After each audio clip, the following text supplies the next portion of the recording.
More than 1 million iPad tablets have been sold since its launch on April 3rd.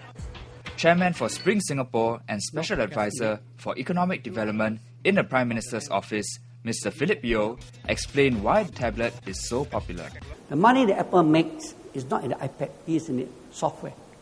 The money is made from an Apple store, if you understand what's Apple store. So there is where people buy 99 cents, $1, all kinds of useless application, but they like it. You need gullible customers to make money. If they're intelligent customers, I always tell my daughter, try to make a product or service to sell to the dummies. Because there are 99% dummies, maybe 1-2% genius. Very few market engineers. Mr. Yeo was speaking at the second Fullerton-SJI Leadership Lecture, a series of lectures which features SJI's alumni who have played significant roles in the development of Singapore. The first lecture was delivered by Minister George Yeo, who spoke on leadership in a networked world. In the second lecture, Mr. Philip Yeo talked about the innovation involved in making the iPad, to highlight the importance of curiosity. If a teacher insists there's only one correct answer, I don't think you have an innovative society. The answer is not the best, is there second best, third best. You need people willing to do that. So you look at the American system, why the Koreans, the greatest worry of Korea today is, why can't they make an iPad? The Koreans supply the chip by Samsung. The display comes from, I think, Samsung or a Taiwanese company. The drives we make here and also elsewhere, there's nothing there. In fact, the first people when the iPad came out, bought it, take it apart. Estimate the cost of making it, no big deal. There's nothing new in it. It's just an iPod expanded to an iPad. So I can read my book. So what they did was the American society has one advantage. They like to tinker around. If a society of students who only like to do philosophize, then nothing will happen. So how was life like as a student for this SJI old boy?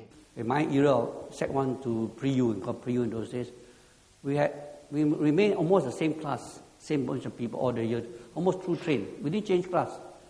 So some of us move in, move out, but the class did not move every, change teachers. Literally the teachers more or less stay with the same class. And we have students who are weaker, we help, sit down and help me to do a maths, make sure you pass.